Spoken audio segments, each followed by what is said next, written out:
Salut, c'est Trado. Alors pour faire plaisir à un généreux donateur, voilà une mise à jour de la vidéo sur Forestia.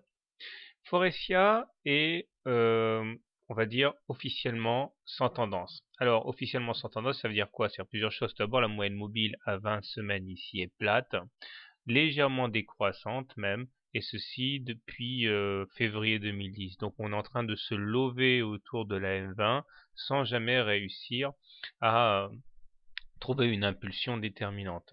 Cette semaine, on a quand même franchi un cap important puisque nous arrivons à nous affranchir de cette fameuse moyenne mobile à 20 séances qui était décroissante, mais on regarde du côté du MACD, on n'arrive pas à franchir la ligne des zéros, on est toujours sous le signal, et le momentum, pareil, n'arrive pas à s'extraire de sa zone négative, ce qui m'amène à relativiser un petit peu la portée de cette victoire de principe.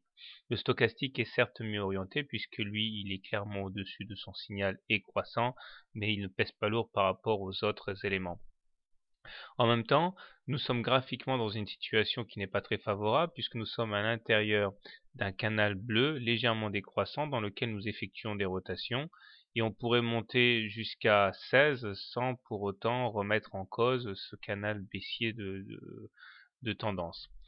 Pour regarder les choses un petit peu positivement, on remarquera que ce canal bleu légèrement décroissant est lui-même à l'intérieur d'un canal orange plus important, car de plus long terme, dans lequel également nous effectuons des rotations, et si nous arrivons à nous affranchir des obstacles que j'ai mentionnés, eh bien on pourrait envisager pour les plus optimistes d'aller chercher le haut du canal orange à la fin d'une nouvelle rotation vers les 22.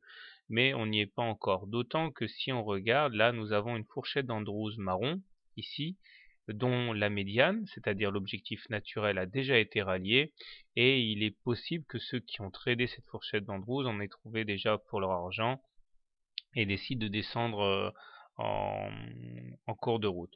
Tout ça pour dire que bon, pour l'instant, c'est mitigé, c'est mitigé. Il demeure quand même que nous sommes mieux orientés que sur le CAC, puisque pour le CAC, nous sommes en dessous de la moyenne mobile à 20 semaines. Donc la valeur est forte par rapport au CAC. Alors comment trader justement Forestia? Alors si vous voulez acheter la valeur, je pense que le mieux à faire est de tabler sur l'acquis que constitue le passage en force de la M20. Il s'agira donc d'acheter sur les niveaux actuels, mettre un stop loss en cas de clôture sous la M20 ou en cas de perte maximale autorisée. L'objectif étant d'aller chercher dans un premier temps le haut du canal bleu et plus, hein, si on peut envisager que le CAC se redresse surtout.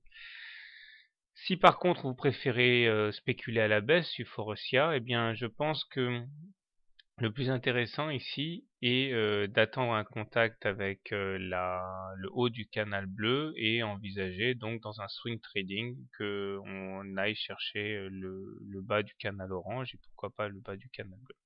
Voilà. Personnellement, je ne traite pas la valeur, donc je n'ai pas d'idée très marquée sur le sujet. Il demeure que si je devais acheter la valeur, j'attendrai éventuellement que l'on aille chercher le bas du canal orange pour intervenir sur l'action. Voilà, bonne soirée, bon trade et à bientôt.